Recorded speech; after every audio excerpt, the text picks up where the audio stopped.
Ada dengar cakap? Okey, chat. Okay, selamat pagi semua. Boleh dengar suara saya? Okey, boleh. Boleh dengar. Alright, kita sekejap. Simpan ni. Bukan senang punya jadi moderator. Kalau dia kena buat trial run. Excellent. Okey, peserta boleh dengar suara saya? Boleh carry on sekarang ya? Dr. Adli, kita boleh carry on? Okey, please carry on. Okey. Kita dah delay sikit ni, 10 minit. Okey, selamat pagi semua peserta. Assalamualaikum warahmatullahi wabarakatuh. Waalaikumsalam.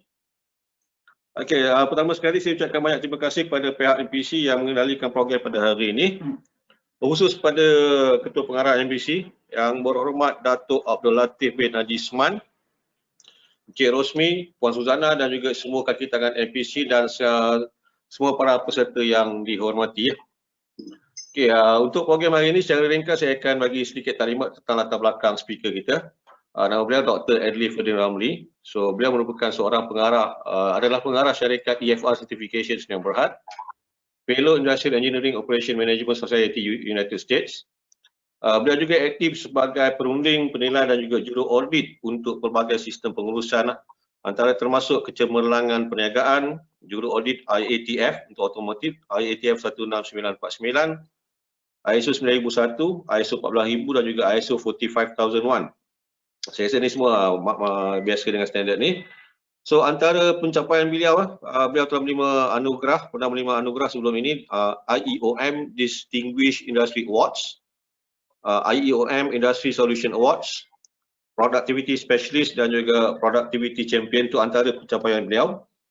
Beliau sering suka berkongsi tentang teknik sistem penambahbaikan melalui sebuah buku yang dia bertajuk Sistem Pengurusan Kecemerlangan Operasi, Keperluan, Panduan dan juga Kriteria Pemilihan. Dalam pengalaman beliau, beliau adalah boleh katakan pakar dalam bidang otomotif, dalam bidang pengurusan otomotif, di mana dalam bidang ini mengkhususkan dan juga fokus kepada keberkesanan dan juga kecekapan operasi melalui kaedah yang berinovasi, dan selain itu dalam mengenal pasti dan juga memilih projek-projek Kaizen. So, kecemerlangan operasi adalah satu budaya dan pemikiran dalam menambah baik berterusan dalam setiap organisasi ya. So, selaras dengan dalam setiap standard ada clauses 10.3 itu continual improvement. So, setiap syarikat perlu menjalankan projek-projek Kaizen untuk kekal kompetitif dalam pasaran.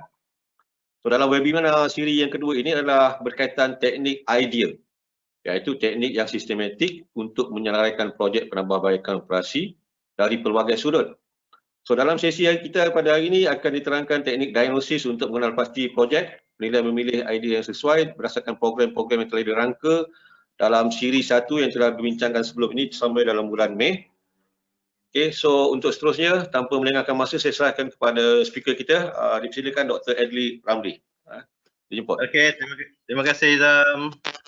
Okey, apa khabar Izam hari ini? Alhamdulillah sihat hari ini. Cuma sedikit panik lah kali pertama jadi moderator ni kan. Dan try to improve, continual improvement technical side. Okey doktor, silakan. Okey, terima kasih. Saya pun kelang kabut juga ni. Okey, so far screen, ada nampak screen saya tak? Pasal saya tak nampak saya punya sharing button. Peserta? Ada moderator nampak? Saya nampak doktor tapi saya tak. Okey doktor, saya nampak moderator saja. Doktor saya nampak doktor. Okey, so, tapi screen peserta. Screen saya. Screen slide lah. Screen slide. Pas screen kat saya. Okey, right. Sementara, okey, saya show my screen. Okey, terima kasih moderator. Sama-sama. Okey, kita proceed. Moderator kedekut tak nak bagi screen. Okey. Okey, so semua dah dapat screen saya. Jadi insyaAllah hari ini tajuk webinar kita adalah untuk mengenal pasti projek-projek kecemerlangan operasi. Okey, saya dalam pengalaman saya lah selama 20 tahun buat projek-projek improvement, okey, banyak syarikat ni bila kita pergi personally jumpa dengan staff-staff, actually dia orang ni banyak idea. Dia kata okey boleh buat line macam ini, boleh orang kata susun barang dekat sebelah mesin, idea dia orang banyak. Okey, cuma selalunya apa yang sering diluahkan daripada klien-klien saya ataupun peserta saya, okey, dia orang selalu cakap kita ni tak beranilah nak bagi idea. Okey, kenapa tak berani nak bagi idea? Nanti kalau bagi idea kita je yang kena buat. Kita je yang nak kena settlekan. Jadi kita ni dah lah sibuk dengan kerja hari-hari. Jadi kalau bagi idea nanti kita yang kena buat. Okey, jadi untuk budaya kecemerlangan operasi ni, okey, kita nakkan idea-idea ni tak kira daripada siapa pun, daripada operator ke, okey, daripada manager dan sebagainya, kita akan sediakan apa dipanggil sebagai satu tabung idea, dan jika idea itu baik boleh dilaksanakan, kita ambil dia dan kita buat satu projek.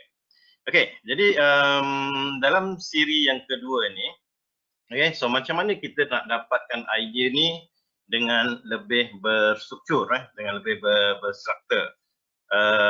Berstruktur ni bermaksud dia ada orang kata SOP dia lah. Zaman sekarang ni, zaman COVID ni Zam. Zaman COVID ni semua sibuk SOP je, SOP. Okay, jadi kita nakkan kita ada proper SOP untuk nak mengenal pasti dan juga untuk nak memilih projek. Right.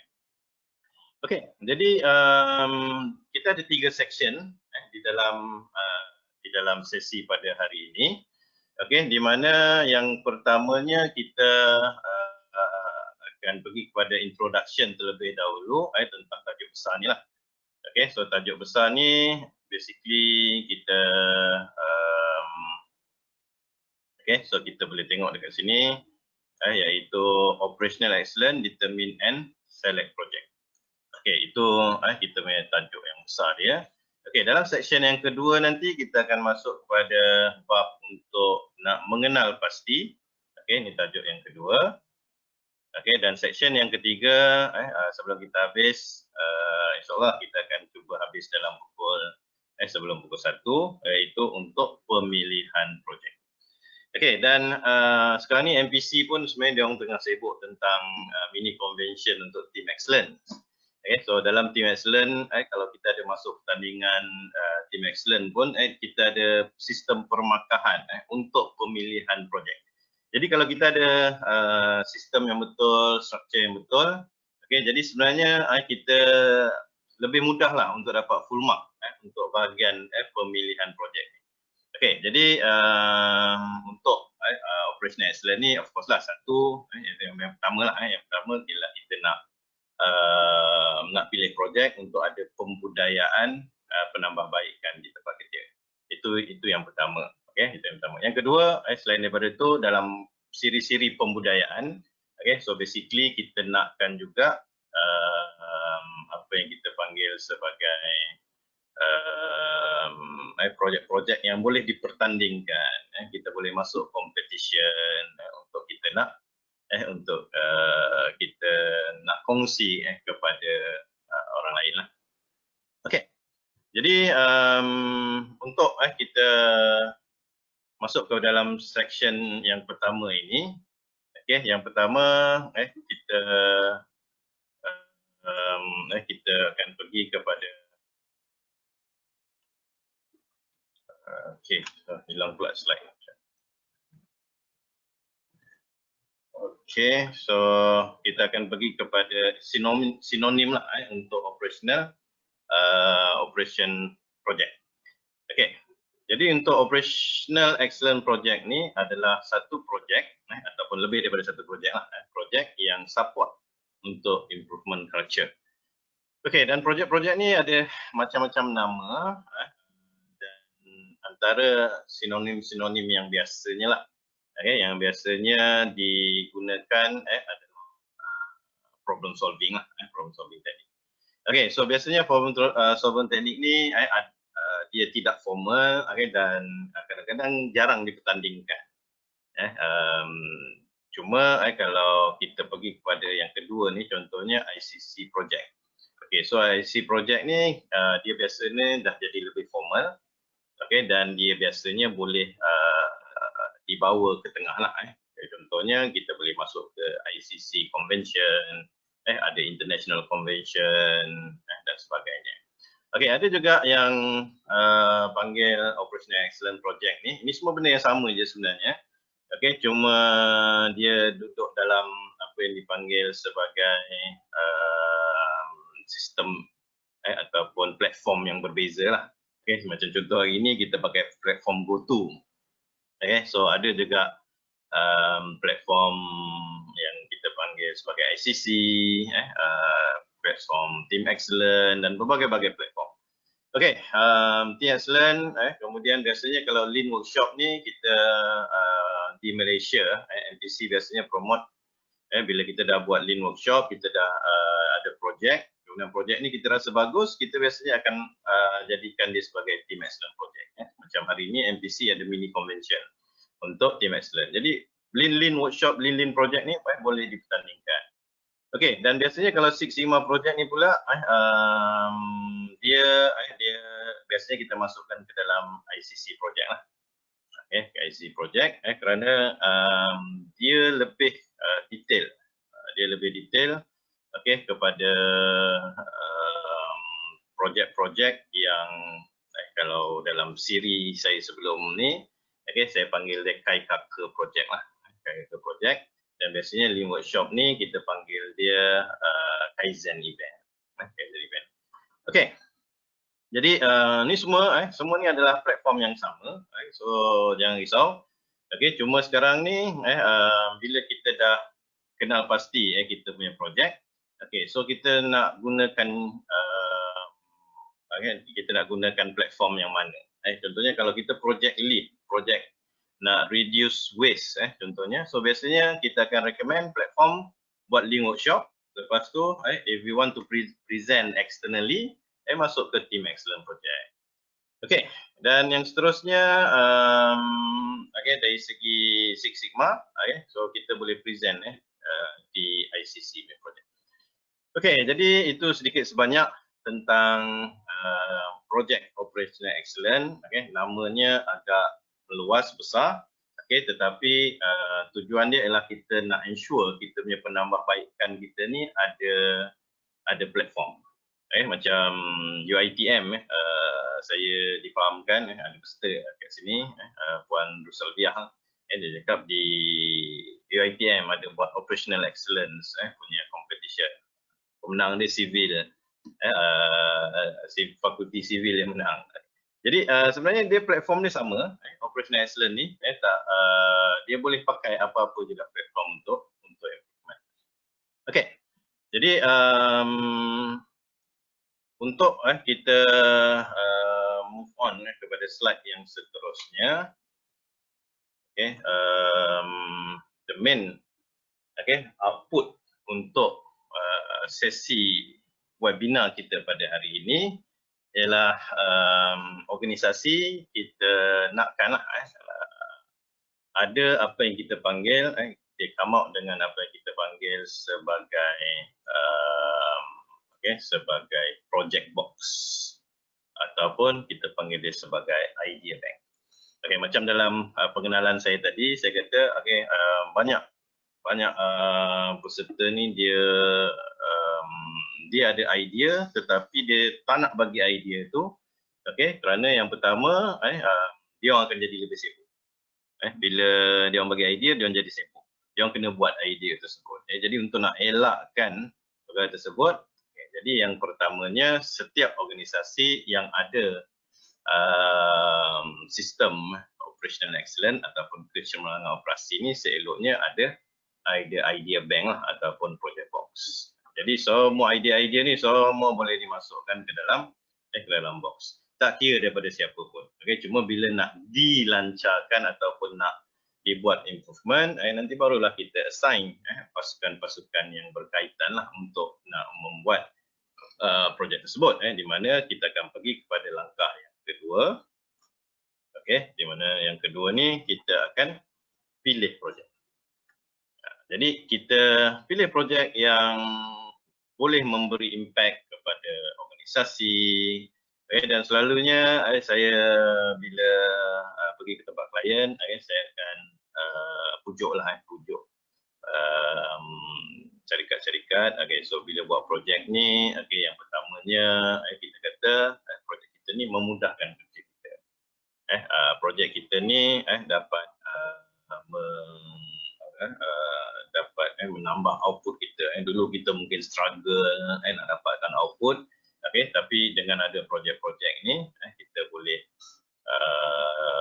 kata memudahkan kerja-kerja mereka lah. Dan of course faktor yang kedua, kita kata ada tim yang mungkin boleh pergi keluar, boleh join team excellent. Itu antara part of reward and recognition lah yang kita boleh bagi kepada staff-staff kita apabila kita nak buat projek-projek improvement.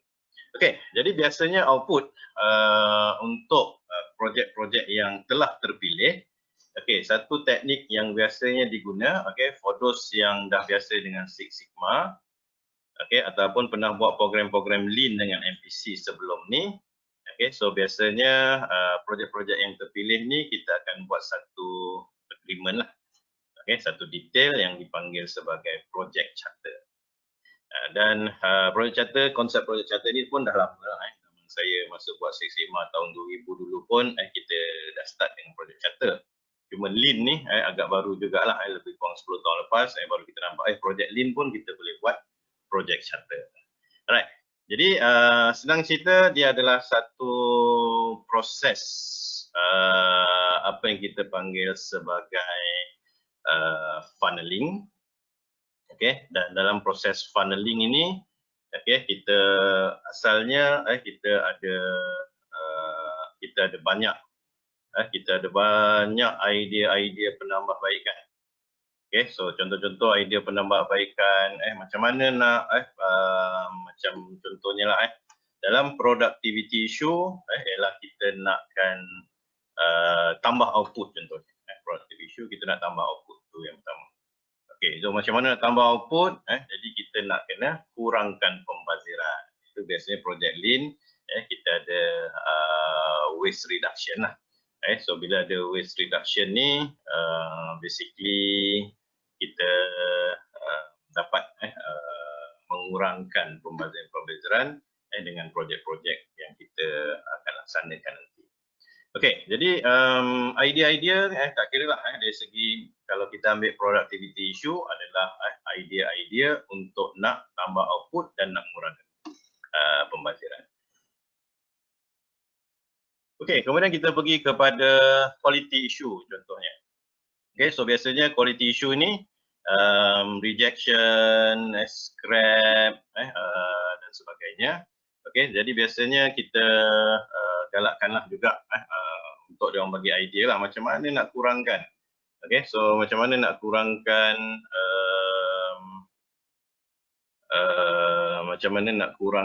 apa tu kita panggil rejection ataupun customer complaint. Jadi kalau ada banyak customer complaint pun kita boleh ada idea lah, kita boleh ada idea yang nak ditambah baik, so boleh masukkan juga ke dalam idea bank ni. Jadi masukkan ke dalam idea bank ni apa juga idea lah daripada pekerja ke apa, dia kata ni scrap ni boleh dikurangkan, so bagi idea kurangkan scrap. So bagi idea untuk nak tambah output, bagi idea untuk nak kurangkan rework contohnya. Jadi masukkan kat dalam bank ni apa-apa jugalah idea. Ada juga idea macam mana nak mengurangkan kos, contohnya packaging yang dipakai terlalu banyak. Kita nak recycle ataupun kita nak reuse. Kita nak reuse packaging punya item.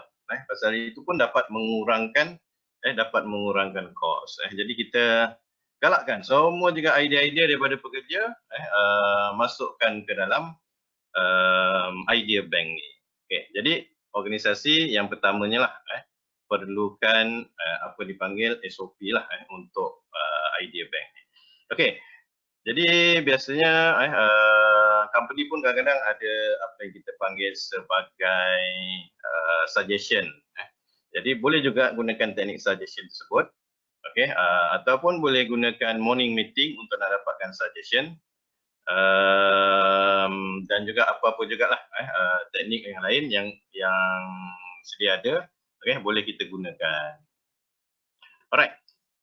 Jadi daripada banyak-banyak ni tadi, okey, of course pihak pengurusan okey perlu juga memilih lah pasal ada projek yang macam idea dia nak rapatkan tempat penyimpanan barang contohnya. Okey, jadi bila rapatkan ni dia mungkin ada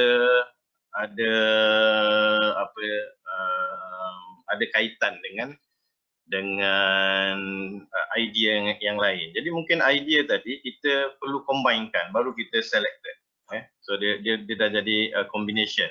Daripada banyak-banyak idea, 3 idea tadi mungkin jadi mungkin jadi satu projek. Okey, ada juga satu idea ni terus jadi projek yang kedua. Okey, mungkin ada projek yang ketiga, keempat dan sebagainya. Okey. Jadi untuk common teknik, kebanyakan organisasi saya pergi, dia ada suggestion scheme, dia ada morning meeting, boleh gunakan teknik-teknik ni lah. Okey, untuk lebih sistematik, saya ada mencadangkan lah apa yang saya panggil sebagai teknik idea ni, okey, dalam bentuk step. Dalam bentuk langkah. Jadi contoh di sini konsep idea ni dia dibahagikan kepada 4 langkah. Okey, iaitu langkah yang pertama ialah proses initiate. Initiate ataupun memulakan proses untuk nak memberi idea. Okey, jadi kalau kita nak buat rumah ni tadi, kita perlu ada apa dipanggil sebagai dia punya foundation lah.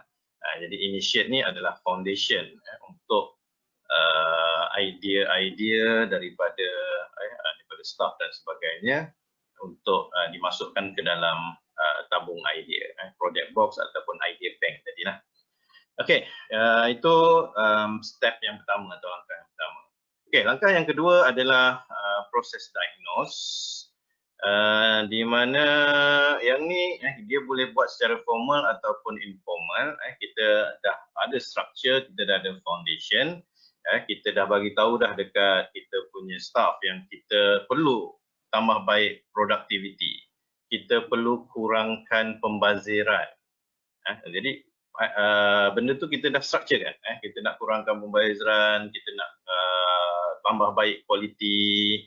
Okey, jadi kita akan allow, kita akan bagi kepada staff, operator, leader dan sebagainya untuk membuat proses diagnose. Untuk langkah yang kedua ni untuk proses diagnose. Okey, kita kata okey sekarang ni untuk operasi kamu bahagian setup mesin. Okey, so kita nakkan setup mesin ni kalau boleh bawah 10 minit. Okey, itu dekat structure tadi lah kata saja. Kita kata kita nak setup mesin ni bawah 10 minit. Okay. Jadi kita bagi tahu dekat dia orang, okey, so macam mana dia orang punya proses. Kita ambil contoh injection molding. Okay. So boleh tak bawah 10 minit? So suruh dia orang diagnose. Jadi dia kata tak boleh. 10 minit rendah sangat, half an hour. Okay. So sekarang ni half an hour dah achieve ke belum?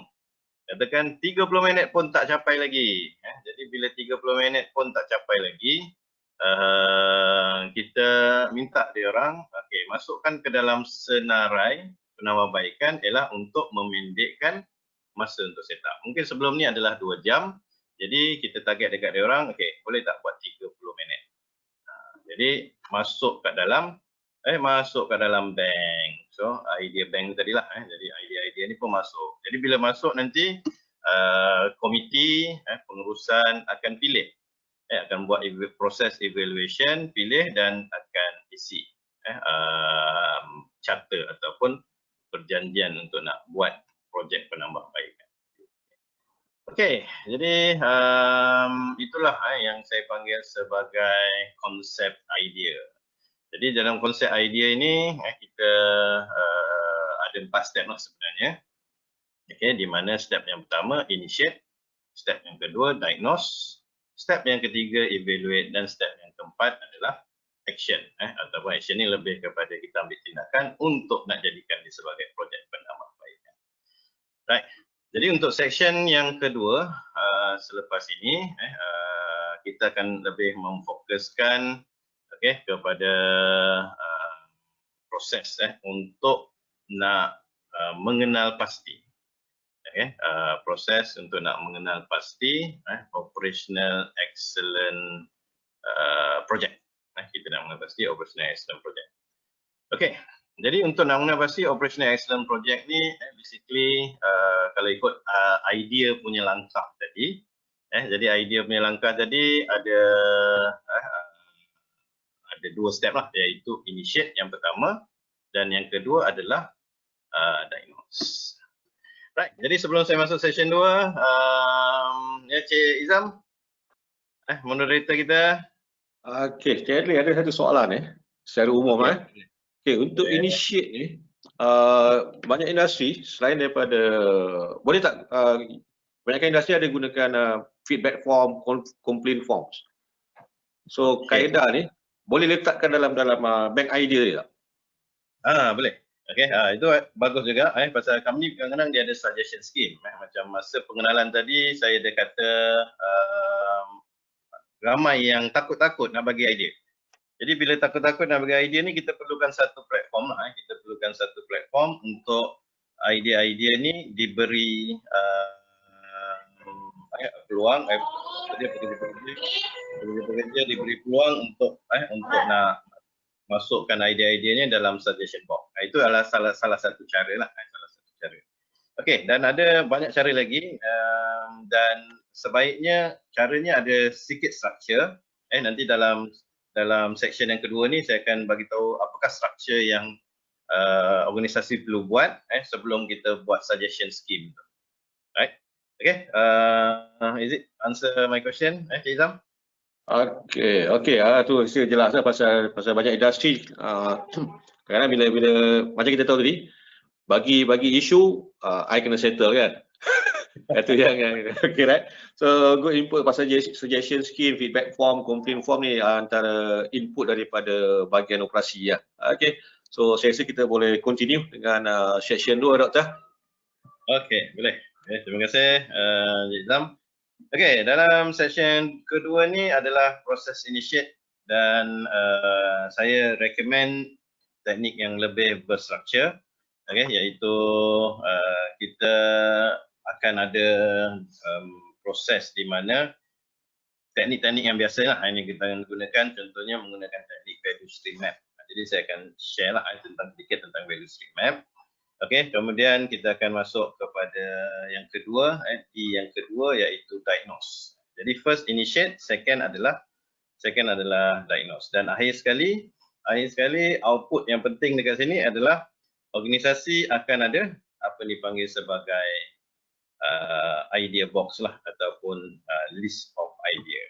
Okey, tapi biasalah kalau dah masuk dalam tabung ni dia bersepah nanti ada duit siling 10 sen, duit siling 50 sen, ada duit RM1. Okey, ada duit RM10 kat dalam tabung kan. Jadi bila dah masukkan dalam tabung ni ada satu lagi proses nak buka tabung. Nak buka tabung ni nanti kita kena susun lah duit 10 sen kat satu bahagian, duit RM1 kat satu bahagian. Jadi itu adalah proses dalam section yang ketiga nanti, iaitu kita akan buat evaluation of the idea. Right. Yang tu nanti dalam step yang ketiga dan keempat nantilah. Jadi untuk step yang utama sekarang, step yang pertama ialah kita nak membuat initiation. Okey, jadi untuk nak buat initiation, untuk yang attend webinar siri yang pertama, okey, ini favorite tool saya. Saya memang suka dari dulu pakai Turtle. pasal dia jelas macam mana nak menerangkan sesuatu proses. Pasal setiap proses yang pentingnya sudah pastinya ada apa yang kita panggil sebagai output. Ini mesti ada output. Setiap proses dia mesti ada dia punya sequence. Setiap proses mesti ada dia punya KPI ataupun dia punya target. Setiap proses mesti ada SOP. Setiap proses mesti ada orang yang akan melaksanakan, dan setiap proses juga memerlukan infrastruktur dan juga input. Okey, jadi untuk step yang pertama tadi adalah initiate, dan step yang kedua adalah diagnose. Jadi kita sedang cerita, kita ambil proses dia adalah I dekat sini, initiate, dan D, diagnose. Output dia apa? So output dia adalah list of idea ataupun apa yang kita panggil sebagai idea, idea bank. Jadi ini adalah proses approach. Jadi lebih mudah kita nak nampak dan lebih mudah untuk saya nak present lah sebenarnya. Jadi kalau kita gunakan konsep turtle, proses initiate, proses diagnose, keluar dia adalah idea bank. Dan proses initiate dan proses diagnose ni perlu ada SOP as the input. Perlu ada dia punya target dia. Perlu ada orang untuk nak buat dia dan juga memerlukan infrastruktur untuk nak dapatkan idea bank di situ. Jadi proses ini kita akan pemudahkan ataupun kita summary-kan dekat sini ialah di mana proses untuk nak tahu apakah KPI dan juga apakah result-result dia. So inilah dia punya summary dia lah.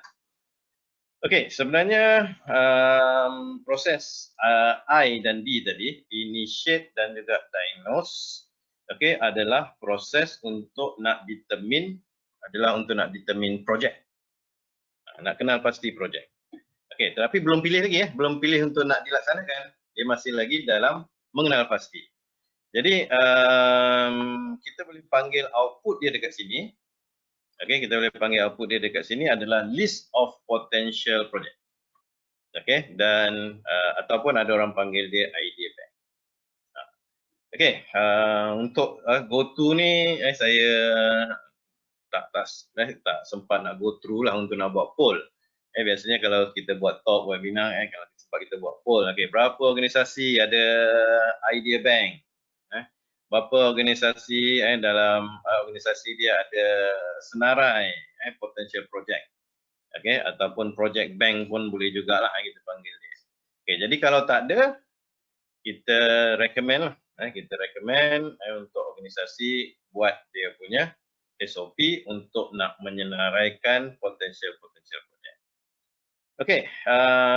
Dan untuk nak menjayakan dia, company kena set KPI lah. Kami kena set KPI, contohnya KPI yang pertama.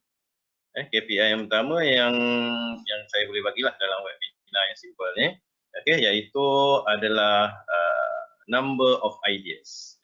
Jadi ini yang pertama. Kalau ada banyak idea, maksud dia organisasi ni adalah sihat, healthy.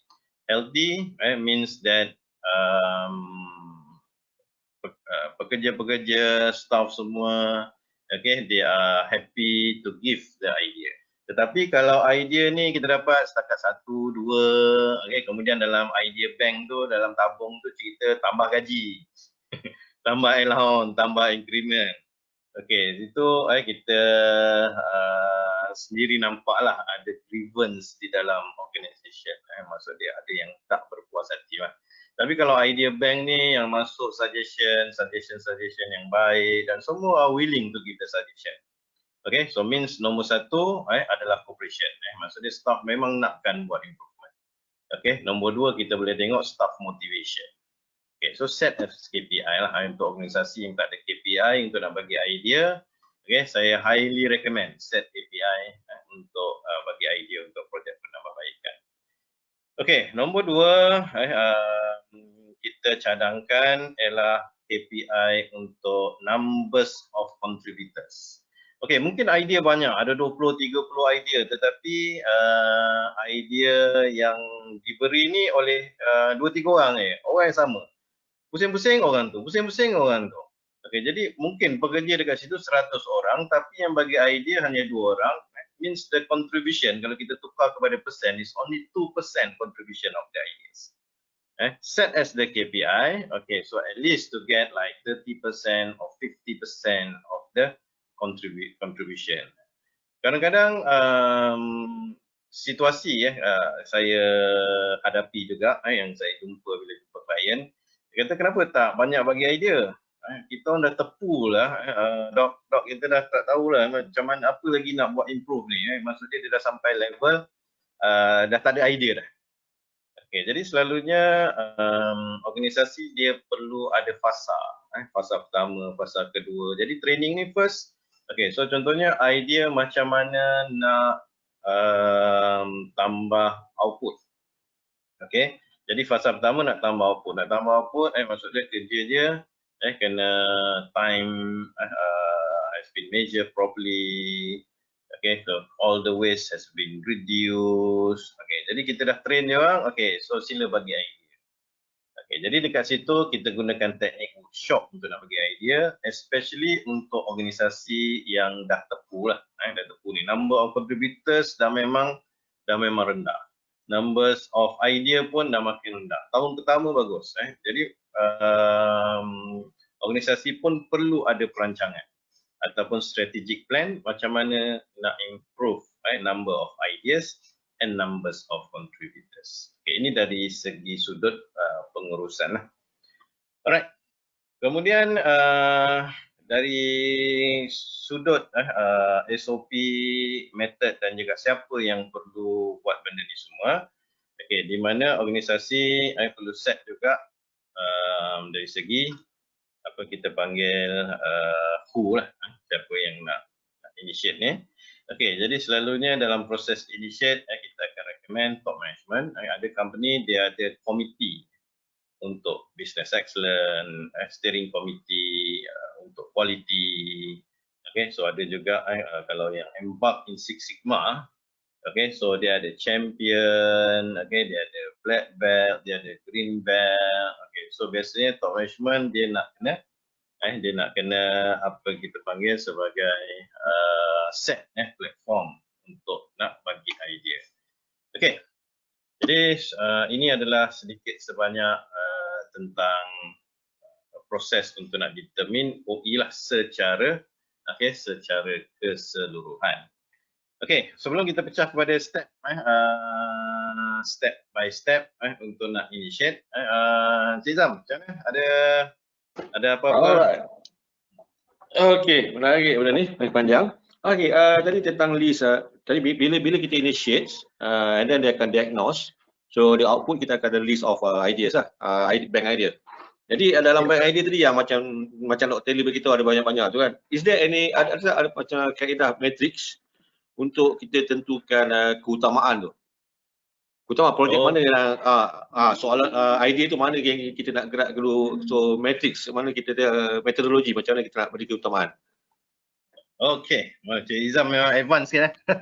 Dia black. Okey, teknik initiate, diagnose, kita dah ada senarai. Kemudian nanti dalam section 3 nanti, nanti section 3 kita akan masuk dalam proses pemilihan. Okay, so section pemilihan ni nanti adalah kita panggil proses evaluate, kita ada proses untuk determine cost dan sebagainya. Jadi bila dah evaluate ni nanti barulah kita boleh. Okey. Dan ada juga organisasi kadang-kadang dia bagi ni tau, dia bagi macam kalau projek terpilih dapat award sikit. Okey. Ada satu company lah saya pergi di Pasir Gudang macam Senden. Sebutlah company ni pasal saya itu buat business excellence punya assessment. Okay, so cara dia yang bagi suggestion, okay, so dia dapat some monetary punya reward lah, dapat duit sikit. Tak salah dia RM5 lah masa tu. Okay, dan jika terpilih nanti dia ada pula proses dapat dapat some monetary punya reward jugalah. Tak salah saya 50 ke 100 lah. Dia tengok jenis projek. Okey, kemudian baru dia assign kepada pasukan. Jadi yang bagi idea ni tak semestinya dia kena buat projek. Okey, ni adalah satu teknik di mana budaya ni baguslah, bagus untuk nak generate idea. Okey, tetapi cuma experience, kebanyakan bila saya tanya experience dia bila masuk tahun kedua, tahun ketiga, idea dah tak banyak dah. Tabung tu dah makin kurang. Okey dah, okey right. Okey, clear tentang tu.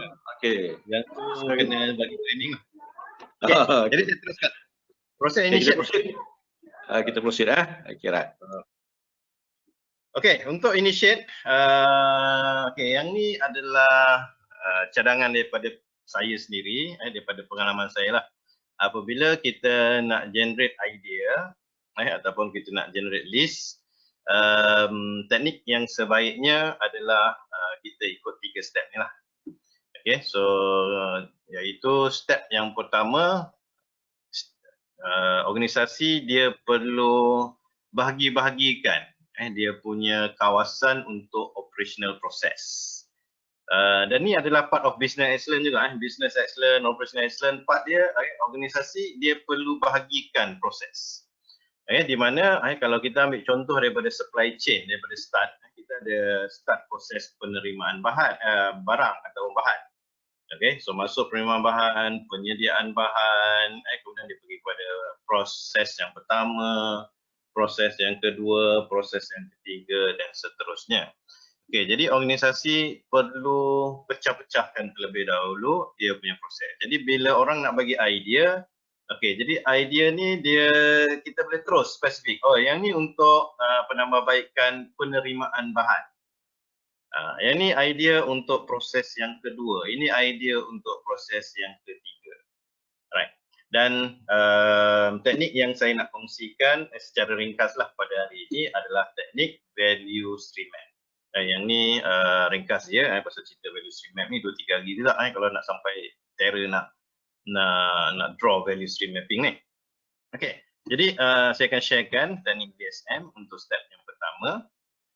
Okay, untuk yang step kedua, determine operational process performance. Jadi macam proses penerimaan, proses penerimaan ni apakah dia punya performance measure untuk nak pastikan proses penerimaan ni bagus. Okay, jadi contohnya kita nak perlukan proses penerimaan ni menerima barang yang betul, menerima barang yang berkualiti, dapat mengurangkan inventory, pasal inventory ni cost kan. Jadi kita perlu ada performance measure. Jadi bila kita nak suruh pekerja ataupun staff bagi idea, kita kata okay, this is our target. Target kita nakkan ruang penyimpanan yang kecil, okay, tetapi cukup untuk nak supply kepada production. Maksudnya kalau dalam konsep lean ni inventory rendah. Kenapa nak inventory rendah? First cash flow untuk company. Bila kita beli banyak barang, kita dah kena bayar, kemudian kita punya cash akan berkurangan. Nombor 2, kita akan tambah kos penyimpanan. Kos penyimpanan ni kita nak kena bayar storekeeper, kita nak kena ada forklift, kita nak kena ada banyak lah infrastruktur untuk nak simpan barang ni. Okey, jadi lebih kecil kita punya inventory, tetapi dalam masa yang sama kita ada target juga. Inventory ni boleh memastikan production buat operasi tadi mengikut perancangan. Jadi kita bagi target siap-siap dekat sesuatu operational process tersebut. Okey, dekat sini saya ada letak teknik balance scorecard contohnya. Okey, so teknik balance scorecard ni BSc ni bukan Bachelor of Science lah. Okay, it's a balance scorecard. Maksud dia performance measure ni kita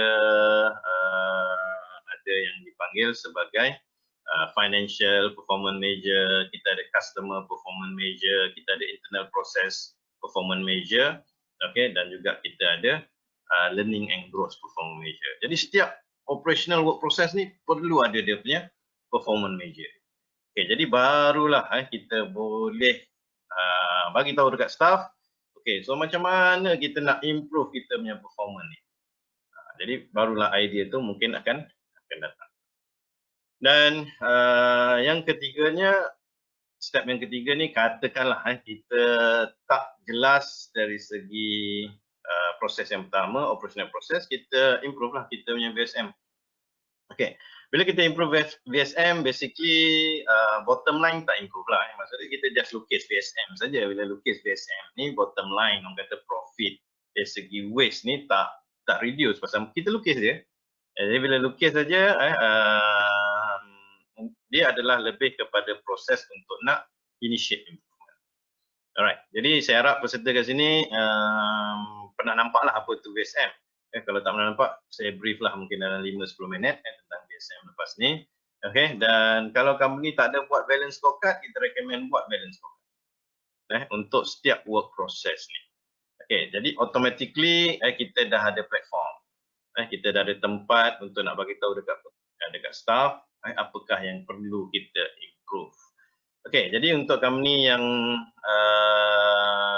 dah ada, okay, sebenarnya dia dah boleh terus pergi step yang kedua lah, diagnose.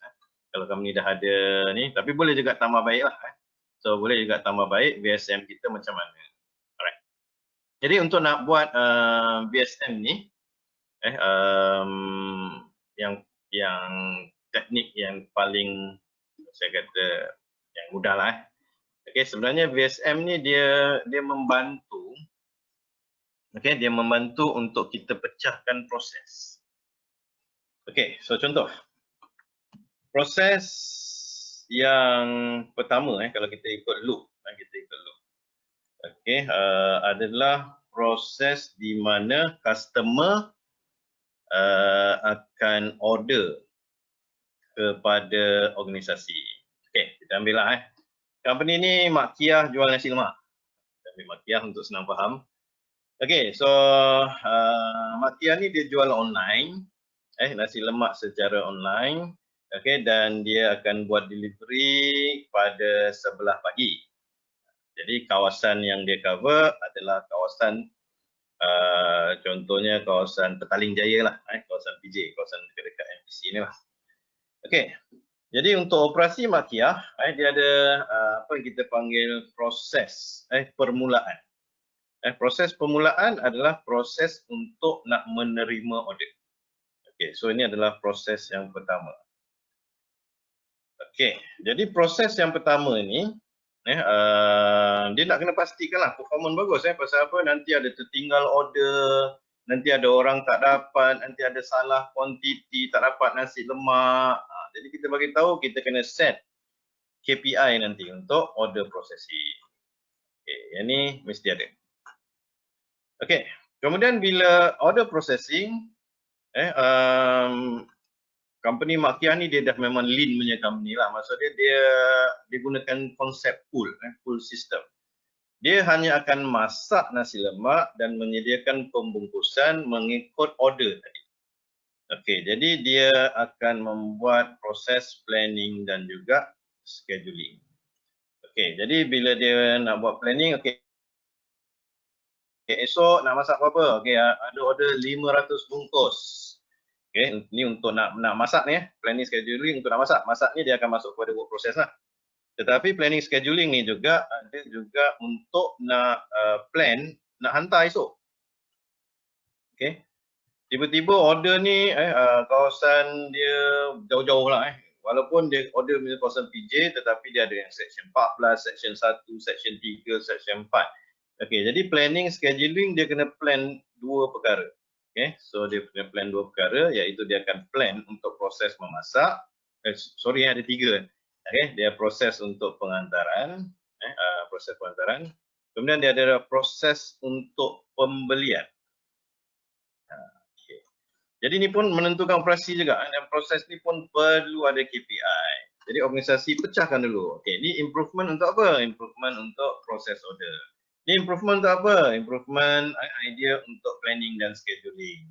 Okey, so idea dia apa? Order processing pakai digital. Jadi key in aja.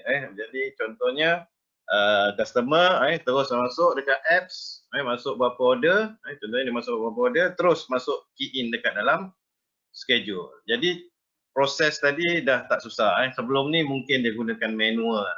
Manual, dia kena ambil pen, dia nak kena tulis, nak dapatkan alamat. Okey, jadi proses ni dah dimudahkan, dah diimprovekan ataupun nak diimprovekan lah. Mungkin dulu proses ni manual, nak diimprovekan kepada digital. Jadi masukkan kat dalam idea bank untuk nak improve proses order processing. Okey. Kemudian proses yang seterusnya, proses yang seterusnya yang penting adalah proses, iaitu dekat sini saya masuk work process lah. Yang ni kalau dalam organisasi biasanya akan panggil dia sebagai proses production ataupun proses operation lah. So production contoh kat sini proses stamping, welding dan dia ada proses flow.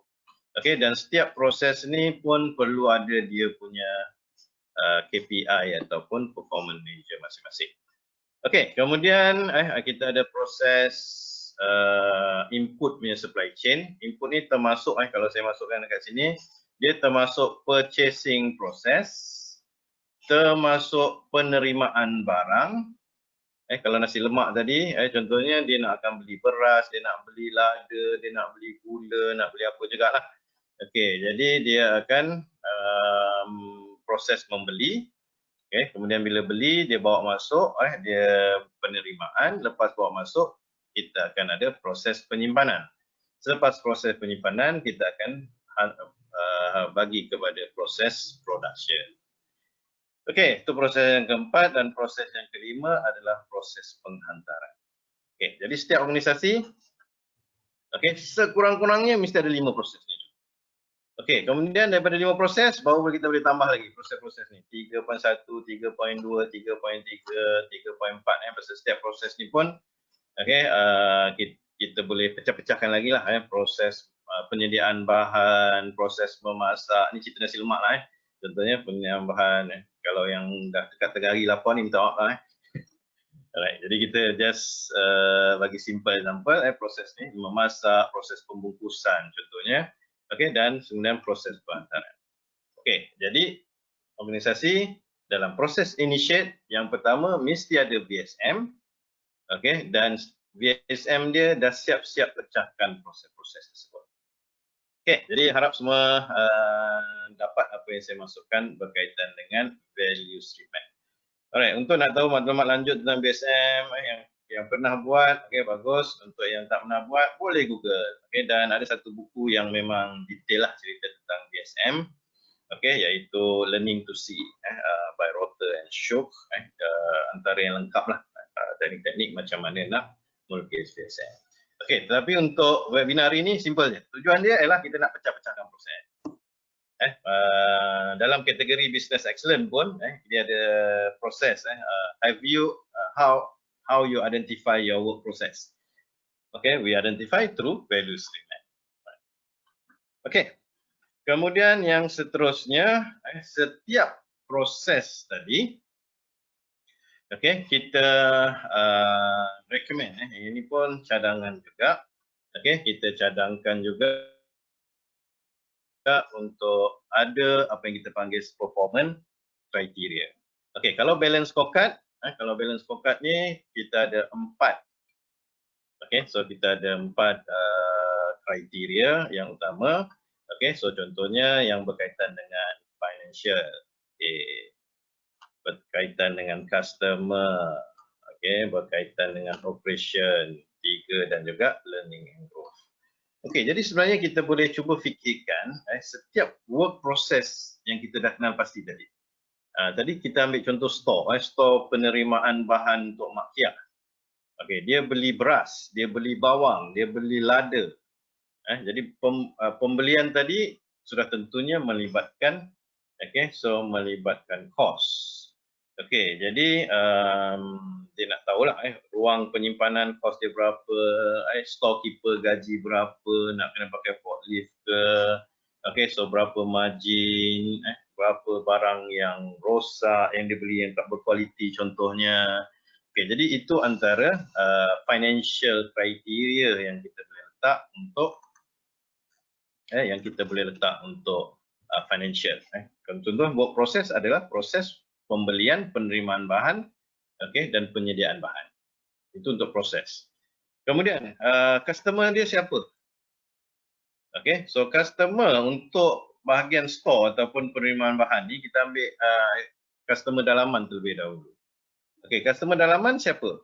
Bahagian production, yang bahagian memasak, yang bahagian yang nak membuat potong-potong bawang, yang nak masak nasi, itu adalah customer dia. Okey, jadi customer kata, contohnya bahagian memasak, saya nak masak 100 kilo beras. Minta dengan store. Jadi kita dapat barang tu. Jadi dari segi performance bagus. Okey, tapi kalau bila production minta barang tak boleh diberi.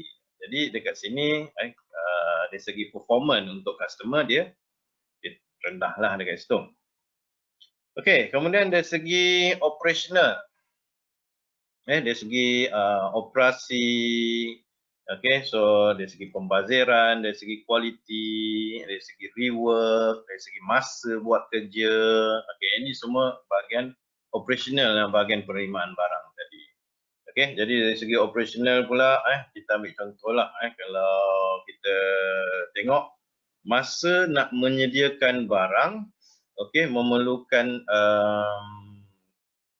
setengah hari lah. Setengah hari ni contoh 4 jam. Okey, jadi performance dia macam mana? Dapat tak disediakan dalam masa 4 jam ataupun nak kena overtime kalau nak sediakan, ataupun selalu production nak minta tak dapat. Okey, jadi ini kita panggil dia sebagai operational punya isu yang kita perlu improve. Okey, dan of course yang akhir sekali adalah berkaitan dengan learning and growth lah, penambahbaikan untuk work process tersebut. Okey, jadi yang ni dekat sini saya bagi contoh dia punya contoh-contoh untuk nak set performance measure untuk setiap proses.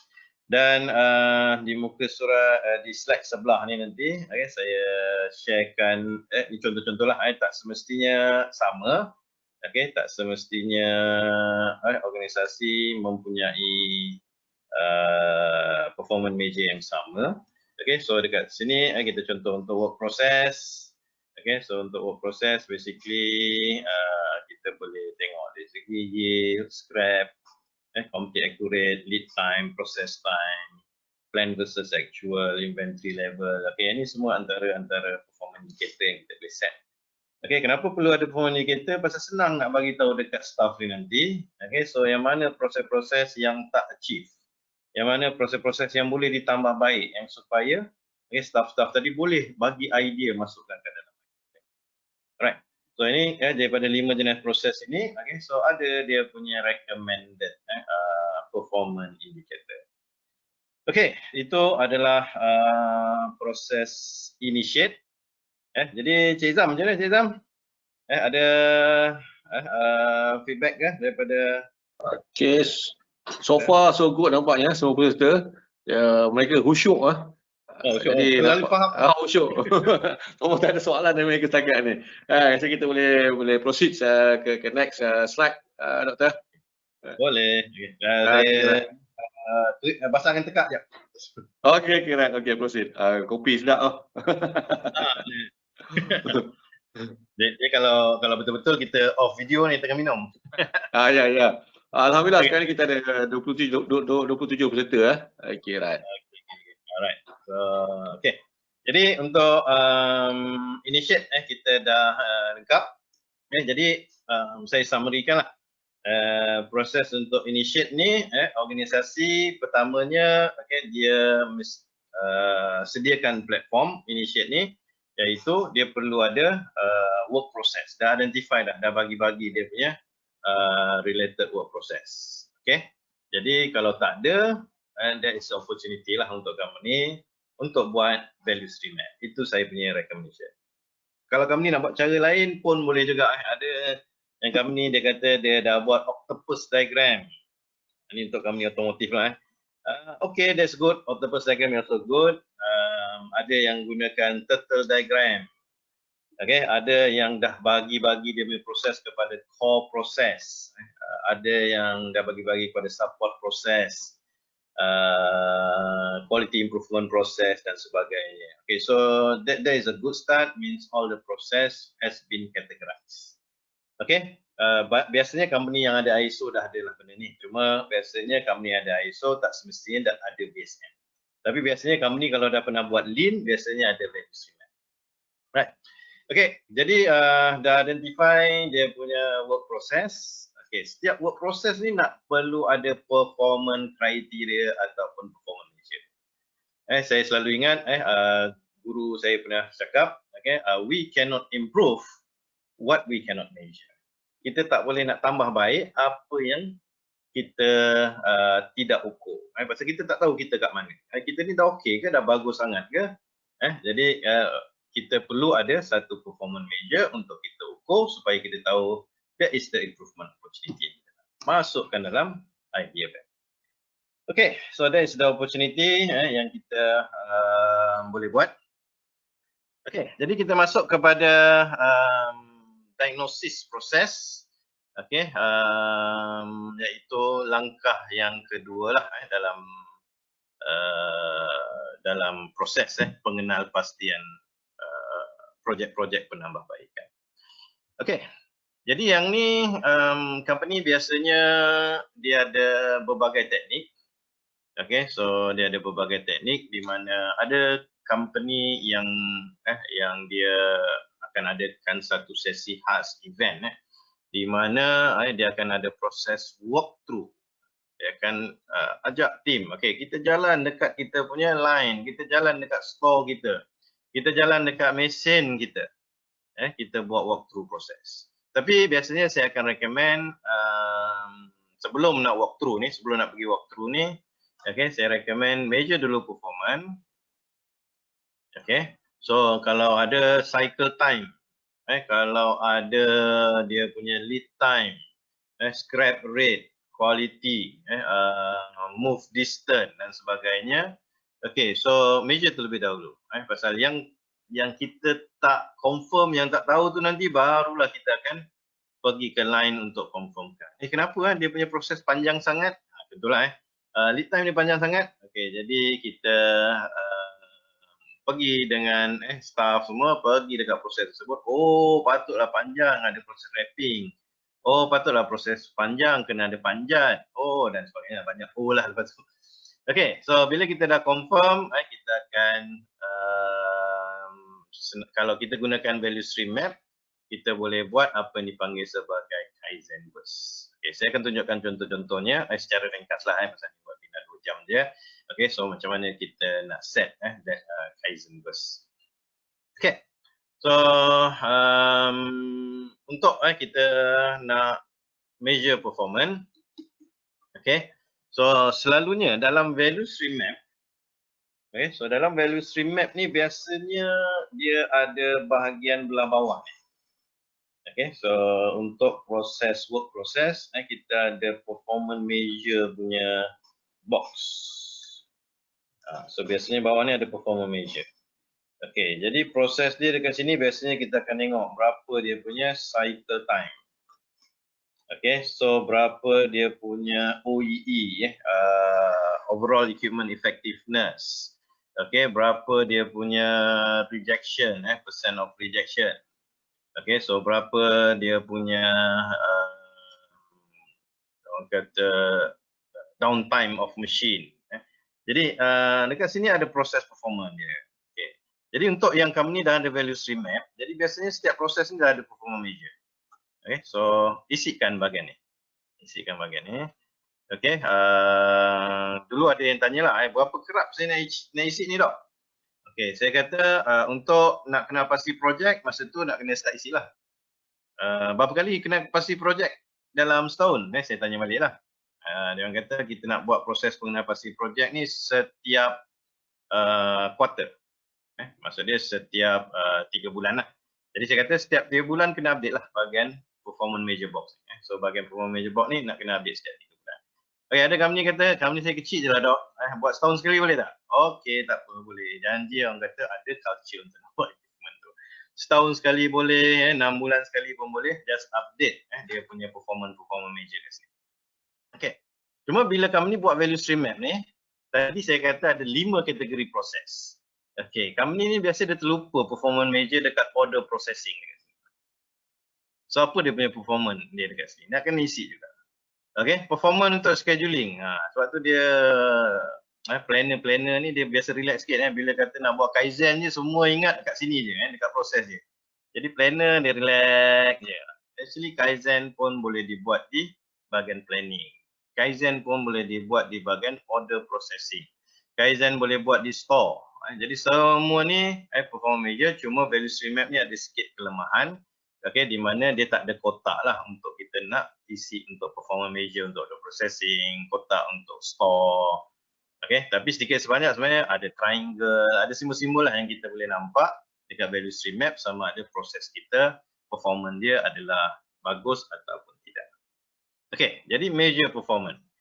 Kalau tak ada orang kata data, okay, so you have to walk through the process, buat proses diagnosis. Check, so apa masalah, apakah isu-isu yang ada di dalam proses. Okay, itu adalah apa yang kita panggil sebagai proses diagnosis lah. Maksudnya kita dah kena ada performance measure, dah ada performance measure, kita perlu ada, okay, so kita perlu ada result. Okay, dan akhir sekali kalau di dalam value stream map ni biasanya kita akan ada Kaizen burst lah. So, Kaizen burst ni, okay, nanti saya akan tunjukkan sedikit contoh-contoh yang sebenar masa kita buat contohnya workshop Lean ataupun workshop Kaizen. So dekat sini contohnya proses ni dia ada masalah dari segi cycle time. Okay, so cycle time dia mungkin terlalu tinggi. Okay, jadi dekat sini dia ada masalah changeover terlalu lama. Okay, so dan juga apa-apa juga lah yang kita boleh lukis di dalam, okay, yang kita boleh lukis di dalam value stream map kita, iaitu apakah proses-proses yang perlu ditambahkan. Okay, jadi itulah dua langkah yang pertama untuk nak mengenal pasti projek. Jadi kalau company yang pernah saya consult untuk nak pilih-pilih projek ni, okay, so saya biasanya ada apa saya panggil sebagai senarai. Saya bagi senarai. Okay, ini contohlah saya ada senarai dekat sini. Okay, tapi untuk nak dapatkan idea, nak menyenaraikan, okay, so ini antara idea-idea yang kita boleh gunakan lah. Okay, so antara idea-idea yang kita boleh bagi tahu dekat kita punya staff, okay, macam mana proses kita, adakah proses bottleneck, cycle time, excessive manpower, okay, kerja berat, sakit badan. Ada juga masa saya buat research untuk PhD saya dulu, ada yang kata masukkan jugalah isu health and safety di dalam proses diagnosis. Okay, jadi health and safety contohnya berkaitan dengan manual handling. Okay, jadi mana-mana hazard manual handling nak tukar kepada mechanization ataupun automation, okay, pun boleh dimasukkan sebagai idea untuk nak buat improvement. Okay, so selain daripada itu, idea-idea contohnya nak apply digitalization, okay, pun kita boleh masukkan ke dalam kita punya idea box tadi. Alright, so ini senarai ini basically not limited. Okay, selalunya saya minta organisasi bila dia orang dah ada tabung idea ni, okay, so dia buat analisis lah, buat analisis, okay, di mana analisis isu-isu dia adalah labor intensif, isu-isu dia adalah berkaitan dengan excessive energy usage, excessive material, raw material dan sebagainya. Okay, jadi ini adalah contoh yang organisasi boleh sediakan, okay, supaya senang untuk staff ataupun pekerja nak bagi idea. Okay, tapi untuk permulaan jika ada MPC, ada program-program, saya recommend lah, tanyalah kepada konsultan-konsultan. Kalau dah ada point konsultan, tanya, minta je idea dengan konsultan. Masukkan dalam tabung kita. Rugilah kalau MPC dah bagi konsultan, kemudian kita tidak senaraikan idea-idea. Pasal kadang-kadang konsultan ni dia dah pergi kepada industri yang lain. Okay, so bila dia dah pergi kepada industri yang lain, dia nampak dekat industri kamu, okay, dia cadangkan. Okay, cuma ada company dia defensif. Kadang bila saya bagi idea, dia kata, tak boleh, mahal dok, yang ni kita tak mampulah, company kita kecil dan sebagainya. Okay, saya cuma kata yang ni idea bank aja, bos. Basically saya cuma senaraikan saja. Okay, kemudian saya nak bos fahamkan konsep dia, kenapa saya bagi cadangan, nak buat penawarbaikan. Saya kata masukkan ke dalam bank. Okay, bank ni senang cerita, kita ada kad duit kan, kita ada kad duit. So bila kita rasa perlu kita nak keluarkan duit tersebut, ataupun kita nak keluarkan idea tersebut lah, analogi dia. Bila kita nak keluarkan tahun depan, tak boleh keluarkan tahun depan. Nak keluarkan 5 tahun lagi, janji duit tu ataupun idea tu masih terselamat dekat dalam bank. So mintalah idea daripada orang luar, daripada auditor, company-company yang ada ISO 9001 audit contohnya. Tapi bisik dengan dia lah, jangan bagi finding, bagilah idea. Okay, jadi idea ni akan masuk dalam tabung seberapa banyak mungkin ke dalam organisasi. Okay, cuma bila nak pilih, pasal bila nak pilih ni, kita akan masuk dalam section yang ketiga ni nanti. Okay, kita akan pilih yang mana berimpak tinggi, yang mana yang kita boleh jalankan. Kalau company ada duit ekstra nak di invest as a capital dan sebagainya. Okay, barulah company tu keluarkan idea tadi daripada bank. Cocok duit tadi. Tak payah pergi counter, zaman sekarang digitalization ataupun online transfer je idea tu. Alright, so tapi kalau bank tadi kita dah simpankan cantik-cantik, contohnya semua idea ni adalah kategori berkaitan dengan automation. Jadi kita senaraikan dia adalah kategori automation. Jadi bila nak keluarkan idea tadi ataupun nak cocok duit bank tadi, lebih mudah lah untuk kita nak laksanakan idea tersebut. Okay. Jadi sebelum masuk session 3, moderator Cik Izam. Alright, okay. Tadi tentang diagnose proses, ada topik tentang walkthrough tu kan, doktor Betul. Kira atau panggil gambar, biasa panggil gambar kan. Ya, itu antara telefon dia. Okay, right. So dia boleh boleh kita integrasikan quality, environment, health and safety dalam kata mudah tadi lah. Betul kan saya kalau saya silap. Betul. Cik Izam betul pasal health safety ni saya terlupa nak masukkan tadi. Pasal Cik Izam memang kenal daripada Flextronics dulu, jaga bahagian safety. Kemudian SKTech pun safety juga. Jadi itu antara feedback lah yang saya terima. Bila buat gambar ni, consider all factors. Kalau boleh faktor safety masukkan juga. Okay, faktor productivity, okay, dan juga faktor quality. So masukkan semua, jadi masukkan dalam idea bank tersebut. Okay, Cik Izam. Okay, right. Cik Zali ada soalan ke Cik Zali? You angkat tangan tu. Cik Zali Hashim. Okay, right. So rasa kita proceed dah. Masa mungkin dah mencuba kita ni. Kita proceed. Dah lupa kan. So kita nak masuk kepada session 3, pemilihan. Ini soalan advance Cik Izam tadi yang tanya awal-awal tadi, macam mana nak pilih pula. Okay, so proses pemilihan projek, di mana kita ada teknik yang advance ataupun teknik yang simple lah. Jadi untuk kita semua hari ni kita bagi yang simple terlebih dahulu. Okay, di mana yang pertamanya bila kita nak pilih sesuatu projek, kita perlu evaluate terlebih dahulu. Okay, so evaluate sama ada projek tersebut memberi impact kepada organisasi ataupun tidak. Kita nak kena evaluate sama ada kita ada kompetensi, boleh pandai tak nak buat, nak buat improvement ni. Kita nak evaluate sama ada kita ada budget ataupun tidak untuk nak menjalankan projek tersebut.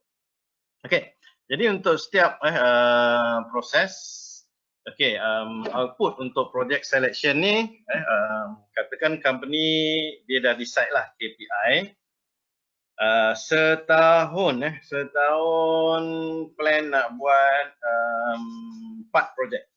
Ini company sederhana lah, tak besar sangat. Okey, sederhana, dia kata sekurang-kurangnya kita nak buat 4 projek.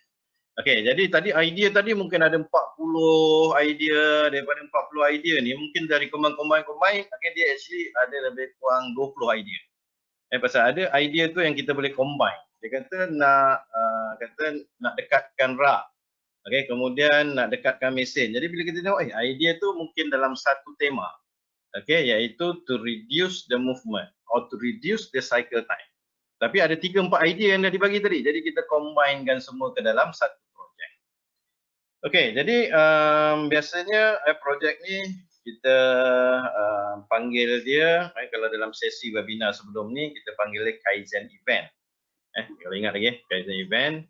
Ataupun projek ni adalah Kaikaka. Kalau ingat lagi, Kaikaka ni adalah projek-projek yang breakthrough sedikit lah, yang breakthrough sedikit menggunakan teknik Six Sigma, DMIC dan sebagainya.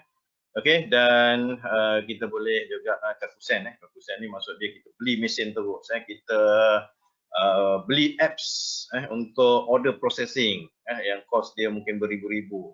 Kita buat sistem ERP dan sebagainya.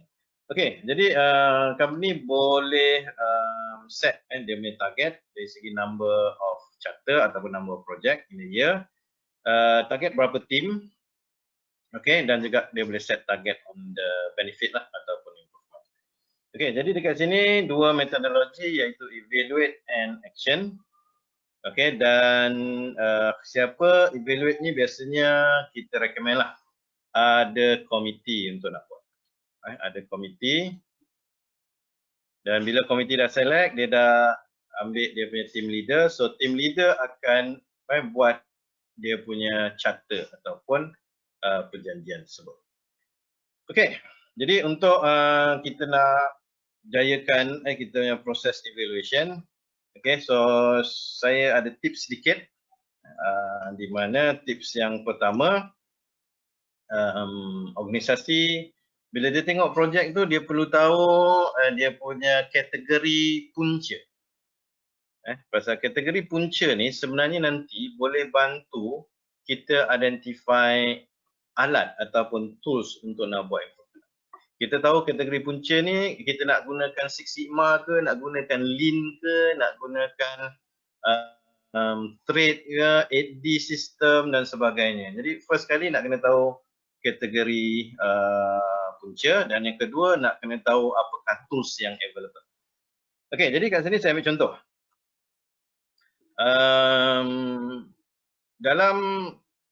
Dalam sesuatu isu ataupun masalah itu, okey, saya ambil contoh lah, output kita untuk buat nasi lemak tadi boleh masak maksimum 500 bungkus.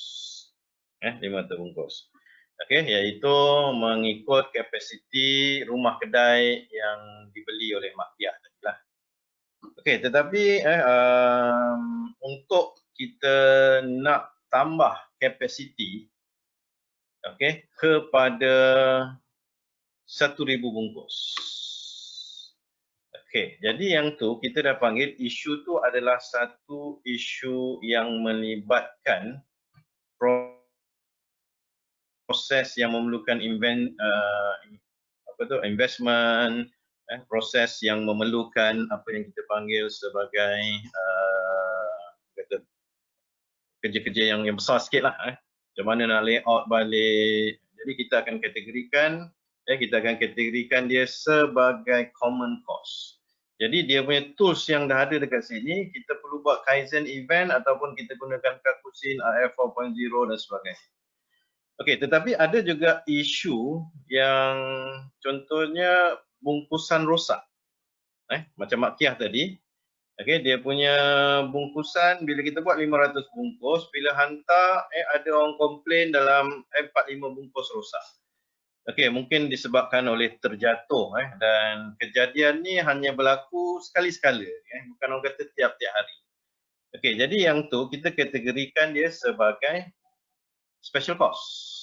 Iaitu kalau teknik gunakan ISO, apa yang kita perlu buat ialah kita perlu isi korang corrective action, kita boleh gunakan 8 disiplin untuk nak kaji balik lah. Okey, macam mana nak kurangkan kerosakan semasa penghantaran.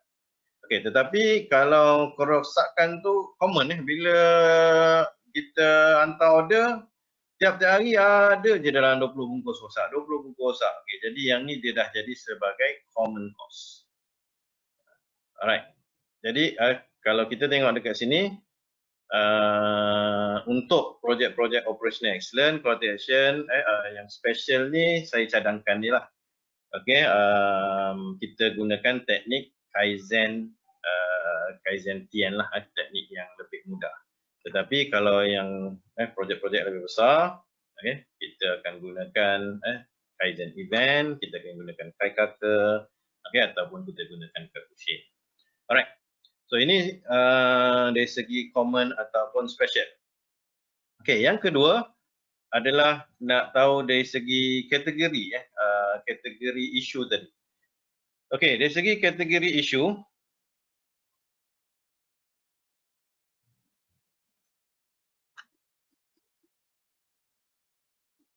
okay, so contohnya dekat sini, okay, yang ni contoh VSM indicator lah. So dalam VSM indicator kita, okay, kita dah identify lah yang ni antara kalau kita lukis, yang ni isu kalau dibesarkan dekat sini adalah energy usage. Banyak gunakan tenaga elektrik.